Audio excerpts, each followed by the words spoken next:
Hey guys, check out what's behind me. Beating all the traps in Saw 4. With this guy not looking too good.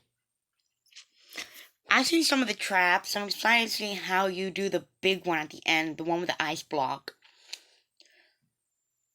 The one I'm gonna be most disappointed about, on both angles, has gotta be the see what I see trap. With that one, literally, you have to listen to the mother-loving puppet and leave her be. I want to see what this guy says. Let's do this. Welcome back to the channel. Today we'll continue looking at the Saw movies and how to beat them. After the first 3 entries comes Saw 4, which has some of the most complex and extreme traps yet. Here we follow Daniel Rigg, who must play one of Jigsaw's games to save his friends, and like always there's a major twist at the end. I was happy to see that Saw 4 features a good blend of traps that are both really difficult and pretty easy to beat. With that being said, let's look at how you can survive Saw 4. This one starts off with the autopsy of John Kramer following his death in Saw 3. In his head, the coroners find a piece of a skull that was removed by Lynn. They continue cutting him open to examine his other organs. Inside his stomach, they find a tape covered in wax that John swallowed in the previous movie. Would you like wax with your tape, sir? John Kramer. Yes, I would. They immediately call the police to show it to them, and soon after, Detective Hoffman arrives to play it. On the tape, he hears a message from John warning him that he will also be tested, and even though he's dead, John's games will continue without him. We cut to 2 men waking up in an abandoned mausoleum. Oh, the Mausoleum. One of them, Trevor, No. has his eye sewn shut, and the other, Art Blank, has his mouth sewn shut. They're both connected to the Rough ends of a chain by day. their collars. The chain slowly gets pulled. You guys better know Morse code. Otherwise, it's been nice knowing you. Towards the trap in the middle, and if it drags them all the way in, they get strangled to death. Trevor accidentally activates the trap, and their test begins. Art sees that they're supposed to get the key, which unlocks their collar off of Trevor's neck. They can both survive here if they work together and manage to get the key. The blind guy notices he's given access to many sharp tools and hammers, which he throws at Art out of fear, thinking he's here to hurt him. Since Art is the only one who can see, their survival really depends on him. One thing he can do is take this small sharp axe, which was one of the things Trevor threw at him, and use it to cut the thread that holds his mouth shut.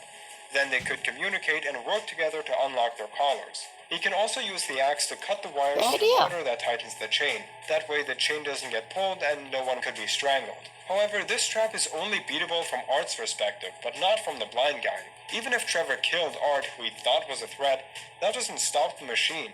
He's just thrown in this scenario without an explanation or chance to survive. Art ends up killing Trevor and retrieves the key to free himself. Then he forces his mouth open for no reason. He could have just done that earlier and talked with Trevor. He'd explain that he's not a threat and what they have to do. They would both get the key, unlock their collars, and live.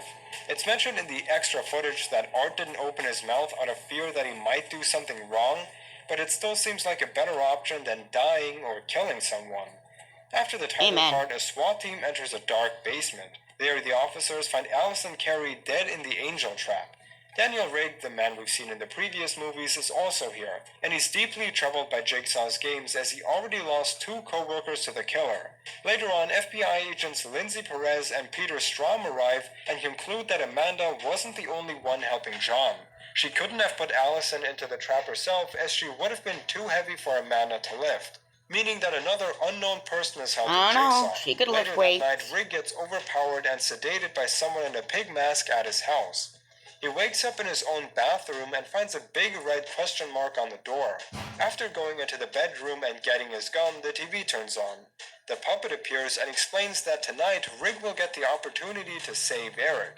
It's revealed that Amanda didn't actually kill Eric in Saw 3, but only knocked him unconscious. He was then held as a prisoner and got put into a new trap. He's currently standing on a block of melting ice while hanging from his neck. Hang on. Yeah! Here. Hang on, guys.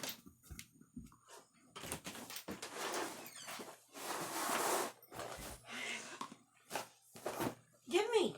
Dirty? I'm doing your laundry right now. Come on, you realize you're on camera, right?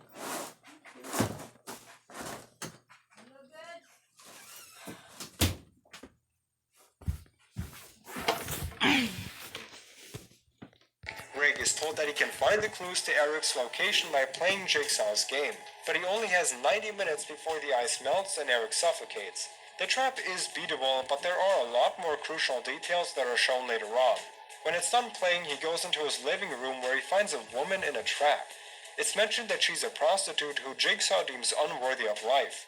Now, Rig doesn't have to help her. He's even advised by Jigsaw to simply walk away and focus on saving Eric, but he tries saving her anyway. In this test, she's chained to a chair secured by a combination lock, and her hair is tied around a twisting bar. As the bar rotates, it pulls stronger and stronger on her hair.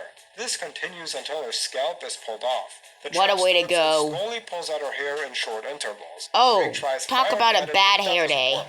One major thing mentioned by others is that he could shoot her hair and not the trap, or shoot the wire supplying electricity to the motor twisting the bar. He can also try to jam up the gears that turn the bar with the metal gun. That way she's instantly freed and Rig wouldn't have wasted any time. Instead, he tries searching for a knife to cut the hair. Unfortunately, all of his knives have been taken out. However, there is a broken picture frame where he could use the glass as a knife. Another solution is breaking the pot of this flower and using that as a blade. He goes back and tries to solve this puzzle by finding numbers written on the gears, which is the combination to a lock. But he needs to hurry because her hair is quickly being ripped off. Eventually, Rig gets the Can we just appreciate how quick Rig is? How grateful Rig is? And how clean this guy, Hit Start, is. He's literally censoring the rated R moments, so we are able to do this video. wooden freezer. You'd think she'd be thankful, but the woman reaches for a big knife and tries to stab him. Rig overpowers her and kills her out of self-defense. As he tries to leave the house and find Eric, he sees 2 keys in the exit. There's also a note that reads, one of them gives life, the other one takes it away, which he takes and goes. The keys lead him to a cheap motel where he will be faced with another test. He enters the room for which he was given the key at his home. There, Rick finds a new tape telling him that he needs to abduct the motel owner, Ivan Landis, and put him into a trap. Doing this will get him closer to finding Eric's location. Rick lures Ivan into the room where Jigsaw wants him and forces the guy into his trap. The reason given for Ivan's trial is that he abused and tortured women in the past. Ivan puts himself into this strange contraption where his limbs are in chains that are connected to metal beams at the edge of the bed. When that's all done, he puts his head in a vise. Rig then finds the next clue and leaves him alone to face his test. He doesn't really want to help him after what he's done. In the bed, Ivan is told to press 2 triggers which cause 2 spikes to poke into his eyes, making him permanently blind. If he doesn't do this, the metal beams connected to his limbs will pull away and rip off his arms and legs. It's a pretty bizarre trap. I had to re-watch this like 3 times before I understood what the hell is even happening here. But you either lose your eyes or you lose your life. This one is very tough to beat without doing what's intended because you're once again completely tied down. What Ivan could try is using his arm, leg, and neck muscles all together to try and slightly shift his head in the vise. If he moves it as little as an inch down, the spikes would go over his eyes and into his forehead. And I doubt that they are powerful enough to break the skull, as it tends to take a lot more resistance. The spikes are also just meant to slightly dig into his eyes so they don't push that hard. He winds up pressing the first trigger and loses one of his eyes, but the time runs out before he can hit the second one. The trap goes off and tears off his limbs, resulting in his death. Now we're in Eric's room and we see that Hoffman is sitting next to him. Eric becomes tired of Jigsaw's games and jumps off the ice block to end it all. It's shown that the two are on opposite ends of a scale, which now leans to Hoffman's side with the ice block's water running towards him. As the ice melts further, more water flows towards Hoffman, and if enough fluid is there, the scale tips to his side and he will be electrocuted. The man overseeing them puts Eric back on the ice block so the game can continue. It's then revealed that the hooded man is Art Blank, the guy from the first trap with his mouth sewn shut. Back in Jigsaw's game, Rick's clues lead him to an abandoned school. He enters the door to the next trap. Here he finds a couple tied to a pole, and the people are Rex and Morgan. The woman suddenly wakes up and tells Rick that she had already beaten her trap. In a flashback, we see that they both woke up tied to the pole with multiple steel rods pierced through their bodies. The spikes go in through Morgan and out through Rex. She played the tape which tells her that to survive, she needs to pull the rods out of her body, which kills her husband. Or she can leave the spikes in and bleed to death, but her husband lives. The rods are placed so that the woman needs to remove them for her wounds to heal, but the guy needs to keep them in so he doesn't bleed out. And since Rex has very little power left, the choice is up to Morgan. The game begins and she doesn't hesitate to pull out the rods. She pretty much hates her husband because he physically harmed both her and their child numerous times in the past. Yeah, revenge is sweet. Now, Thank you, Jigsaw. To give her the key to help her out of the trap.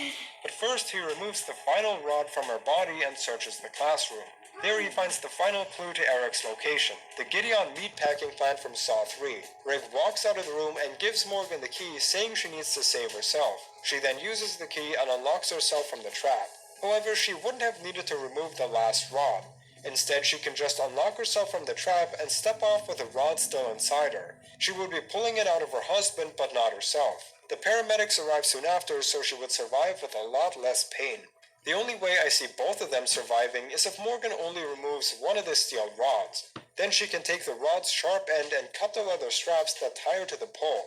Alternatively, she can use the rod to try and get the projector to smash the glass part, using the shards to cut the straps. After the straps are cut, she could release herself in a way that she pulls the rods out of herself but leaves them in the husband. That way, Rex has a much higher probability of not bleeding out.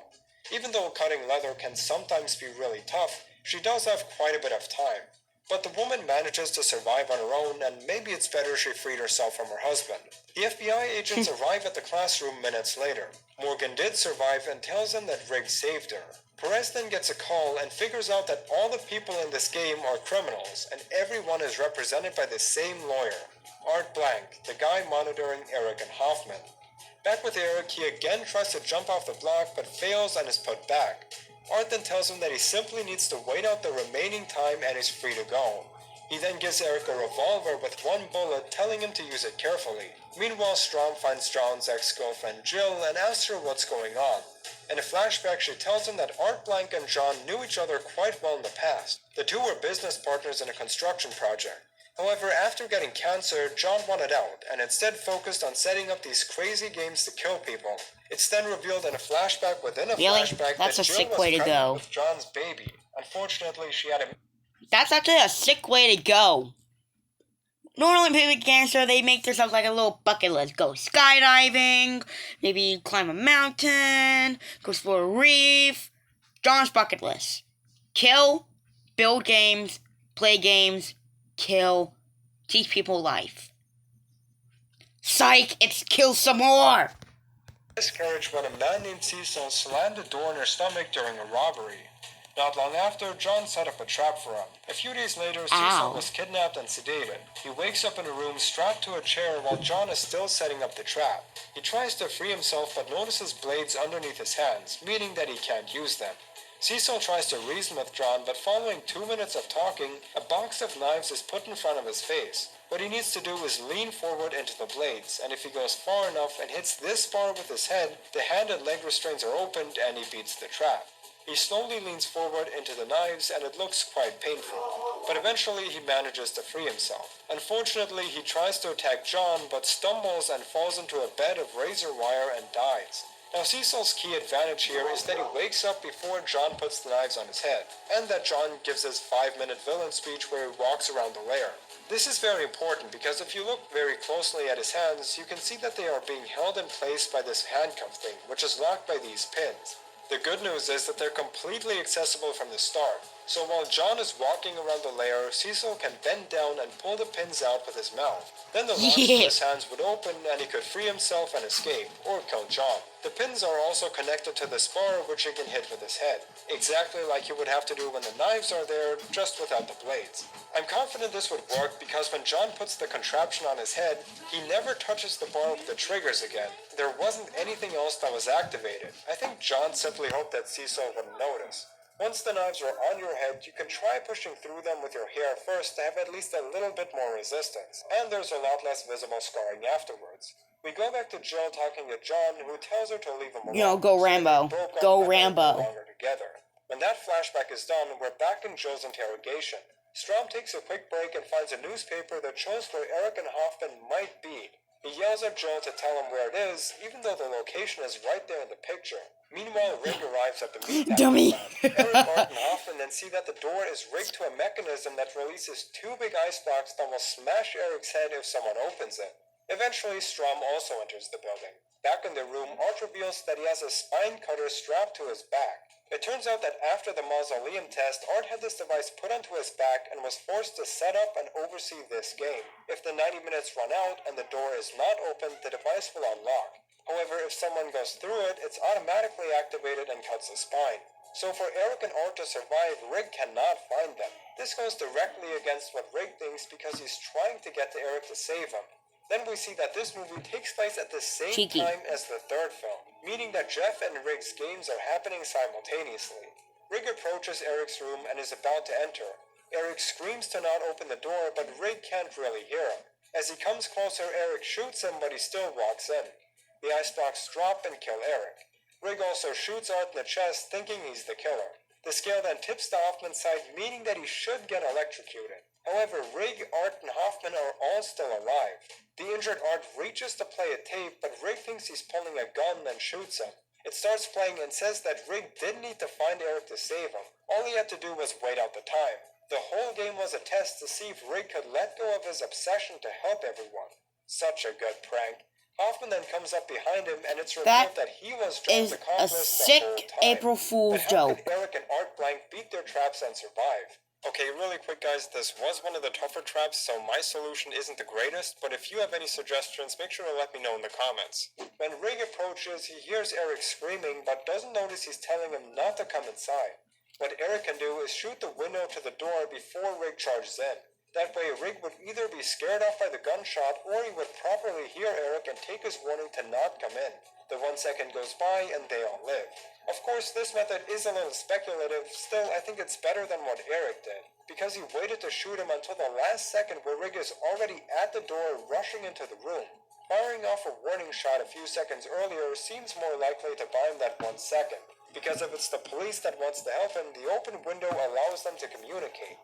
If it's a threat, scaring them off and delaying them with a warning shot seems like a better option than gambling on whether they're coming in and waiting up to the last moment. What Art can do is block the door with the desk, for example, which would stop Rig from entering.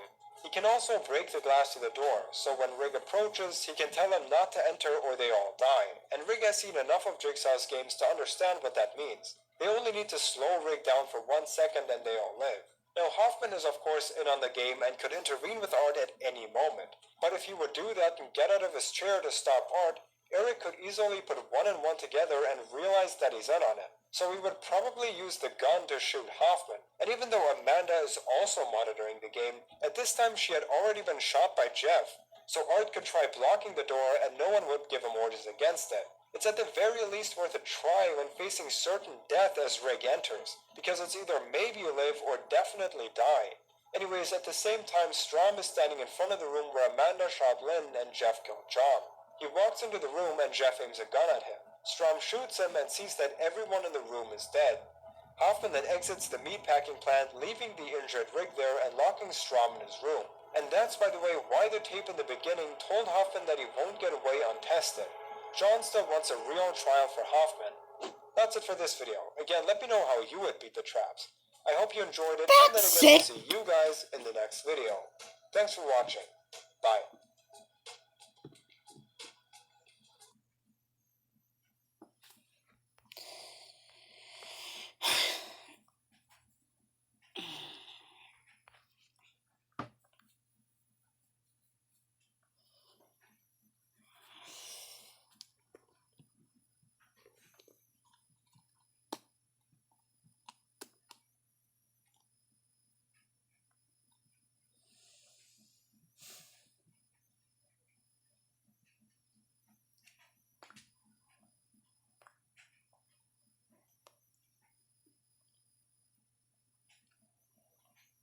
Guys, if you know someone named John Kramer, give him a message. Give him one of these for me. He set up a twisted April Fool's Day joke. Hooey! Tilted.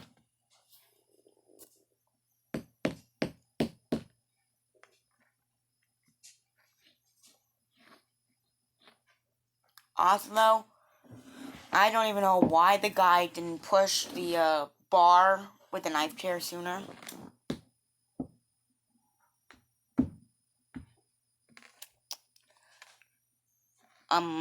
Either way,